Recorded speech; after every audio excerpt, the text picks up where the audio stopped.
राम राम. मी प्रकाश महाजन, महाजन आणि महाजन यूट्यूब चॅनलसाठी. मला वाटतं 2 दिवसापूर्वी आणि कालसुद्धा या देशाचे पंतप्रधान माननीय मोदी यांनी भविष्यात येणाऱ्या संकटाची जाणीव जनतेला करून दिली आणि काही गोष्टी जनतेने पाळाव्यात किंवा त्यासाठी तयार राहावं असं आवाहन त्यांनी केलं. मग त्यामध्ये खतांचा वापर कमी असेल, सोने खरेदी करू नका, परदेशी प्रवास करू नका, खाद्यतेलाचा वापर कमी करा, या सगळ्या गोष्टी सांगितल्या. आपल्या देशात लोकशाहीचा अतिरेक काय आहे त्या 2 दिवसापासून तुम्ही जर प्रसारमाध्यमावर, सामाजिक प्रसारमाध्यमात पाहत असताल, ज्यांची अवकात नाही असे लोकसुद्धा या देशाच्या पंतप्रधानावर अगदी खालच्या भाषेत टीका करत आहेत. मला सांगा, कुठं आपल्या देशात अघोषित आणीबाणी आहे? पंतप्रधानांनी आव्हान केलं. पंतप्रधानांनी सांगितलं की अमेरिका इराण युद्ध जर दीर्घकाळ चाललं तर काय आपल्यावर संकट येऊ शकतात. त्यांनी एक आव्हान केलं. जे काल सगळे टीकाकार बोलत होते ना, बहुतेक त्यांचा जन्म झाला असेल का नाही मला माहीत नाही. आमच्या लहानपणी लाल गव्हाच्या पोळ्या खाल्ल्यात लोकांनी. लाल गव्हाच्या 62च्या युद्धामध्ये लाल गहू, त्यावेळेस असं म्हणायचे की हा गहू अमेरिकेमध्ये डुकरंसुद्धा खात नाहीत. मला आजही आठवतं, मार्मिक साप्ताहिकाच्या दिवाळी अंकात, बहुतेक तो 67-68चा दिवाळी अंक असावा किंवा त्याच्या थोडा मागचा पुढचा, PL 480 नावाचा एक कायदा होता युनोचा. महात्मा गांधीच्या गळ्यात PL 480चं पदक आणि महात्मा गांधीची मान खाली झुकली. ह्या PL म्हणजे पब्लिक लॉ अंडर 480 खाली आपल्याला जी मदत मिळत होती त्याच्यामध्ये हा लाल गहू आणि मिलो नावाची ज्वारी, मिलो, हे जे आत्ता पंतप्रधानावर काय अंधारे दमानिया बिमानिया ते कोण सावंत बिवंत टीका करतायत ना, त्यांना माहीतसुद्धा नसेल. आता एक महाभक्त असे म्हणले की भाजीला किंवा चटणीला तेल म्हणजेच अच्छे दिन, म्हणजे तेलच ते नाही चटणीवर आणि भाजीवर, तर कसले अच्छे दिन? अच्छे दिन आएंगे असं ते म्हणाले होते आणि भाजीला तेल असलं पाहिजे म्हणजे अच्छे दिन असतात, एवढं कळणाऱ्यांपैकी सामान्य बुद्धिमत्तेची मी आहे. त्यांनीच प्रचारात सांगितलं होतं की अगर विपक्ष के लोग चुन के आए तो मंगलसूत्र भी नहीं रखेंगे, पण आम्हाला लग्नात सुद्धा मंगळसूत्र घालू नका आणि सोनं घेऊ नका असं आता मोदीजीच सांगत आहेत. तर कोणते मोदीजी खरे, आधीचे की नंतरचे, हे त्यांनी एकदा सांगितलं पाहिजे. बाई, तू मोदीवर टीका करते म्हणूनच तुला अच्छे दिन आहेत, म्हणून तू इनोवासारख्या गाडीतून फिरते, तुझ्या ऑफिसमध्ये AC आहे, ही मोदीमुळेच तुला अच्छे दिन आलेत. आम्हाला काय करायचं? वाटीभर तेल घे, तू चटणीवर घे, डोक्यावर घे, अजून काय करायचं तेल घे. कुणी सांगितलं? हे ते ऐच्छिक सांगितलं पंतप्रधानांनी. एक विदूषिता अशी म्हणली, यांच्या दौऱ्यात गाड्यांचे काफिले असतात. म्हणजे काल ते 3 ठिकाणी गेले, तेलंगणाला गेले, बेंगलोरला गेले आणि जामनगरला गेले. प्रत्येक ठिकाणी त्यांनी पब्लिक रॅलीज घेतल्या. आता ते स्वतः चार्टर्ड फ्लाईटने जातात. तिथे गेल्यानंतर 40-50 गाड्यांचा त्यांचा ताफा असतो.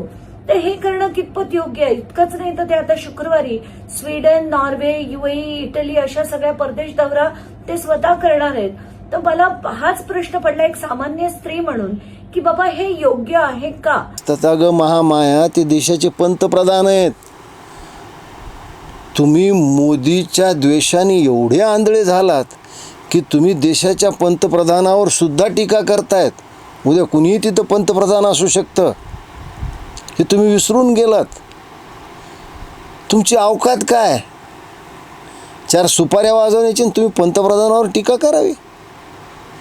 पंतप्रधान 1000 कोटीच्या विमानातून फिरतात, त्या महाभागाला मनाला सांगायचं आहे की या देशाचा एक पंतप्रधान होऊन गेला, ज्यांनी आपल्या सुट्ट्या, खाजगी सुट्ट्या आपल्या मित्रमैत्रिणीसोबत घालवण्यासाठी अंदमान निकोबारच्या दुर्गम बेटावर विजेची सोय नसताना नौदलाच्या युद्धनौका वापरल्यात,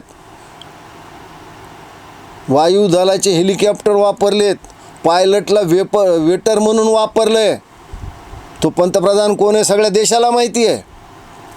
अरे या देशाच्या पंतप्रधानाला सिगरेट आणण्यासाठी खास विमान पाठवलं गेलं होतं.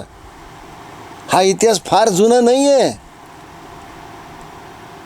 आणि तुम्ही मोदीच्या कपड्यावर टीका करू लागले, मोदीच्या प्रवास दौऱ्यावर टीका करले. ते पंतप्रधान म्हणून करायलेत, त्यांना काही गोष्टी ह्या कराव्याच लागतील. पण नाही, मोदीसारखा एक सामान्य माणूस पंतप्रधान झाला तो आम्हाला कसा उपदेश करू शकतो? अरे नालायकानो, तुमचा नेता फिरतो ना काम नसताना वर्षातले 8 महिने परदेशात, त्याचं काय? त्यालाही जाऊ नको म्हणावं, म्हणजे कळेल तुम्हाला. त्याचं एक टी शर्ट 32 हजार रुपयाचा ते नाही तुम्ही कोणी काढत.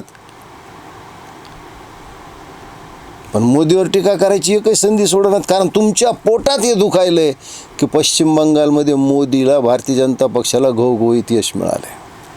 या देशाचे पंतप्रधान म्हणून त्यांनी आव्हान केलेलं आहे आणि ते आव्हान आपल्यासाठी आहे, आपल्याच भविष्यासाठी आहे. हे माहीत असूनसुद्धा मोदी द्वेषाने एवढे तुम्ही पछाडलेले आहेत की एक महिला मी पाहिली, ती महिला काय म्हणली, हमारे मुल्क का तेल कहीं को लेते बोले तुम. हिंदू मुस्लिम कर गए तो जीत रहे हैं. जब हम ही ना होंगे, तेल भी तो हमारे मुल्कों से आ रहा है, सिलेंडर भी तो हमारे मुल्कों से आ रहा है और हमें ही नहीं दे रहे. आपके ले ईरान से सिलेंडर नहीं आते, ईरान से गैस नहीं आती, वो भी तो हमारा है मुसलमानों का. हमारे मुल्क तर ती भारतात राहते, ती आहे मुसलमान. ती म्हणते इराणचं तेल का घेतात, इराण आहे मुस्लिम राष्ट्र, म्हणजे पुन्हा हा मदिना पॅक्ट. म्हणले धर्मभाऊ आहेत म्हणले तुम्ही, रक्ताचे भाऊ नसले तर ती बाई म्हणते हमारा तेल क्यों यूज करते. अगं बाई, इराणपाशी फक्त तेल आहे, नंतर वाळूच आहे. भारत त्यांना औषधं पुरवतो, भारत त्यांना अन्नधान्य पुरवतो, त्यांचं बंदर डेव्हलप करून देतो. हे तू विसरून गेले. एका महाभागानं तर कुणाला, एका आमदाराने दुसऱ्या आमदाराला सल्ला दिला आणि दोघं एकाच पक्षाचे आहेत बहुतेक, की म्हणले ह्याच्याकडे सगळ्या इम्पोर्टेड गाड्यात म्हणले त्यांनी 4 घोड्याची बैल बग्गी वापरावी. अरे काय बोलता तुम्ही, आमदार आहात, विधानसभेत बसताय. स्वातंत्र्याचा अतिरेक म्हणतात हे आहे. मोदीनं आव्हान केले, ज्याला पाळायचं असेल पाळतील, ज्याला नाही पाळायचं नाही पाळतील. मला काय करायचं आहे, सुषमाताई आणि अंजलीताई तुम्ही 10 तोळे सोनं घ्या, आमचं काही चाललेलं नाही, घालून फिरा. वाटी तेल तुम्ही चटणीवर घ्या आणि 1 वाटी तेल डोक्याला लावा, आमचं काहीही म्हणणं नाही. पण पंतप्रधानावर टीका करताना आपण कोण आहोत, आपलं सामाजिक राजकीय स्थान काय आहे आणि आपण कुणावर टीका करतो.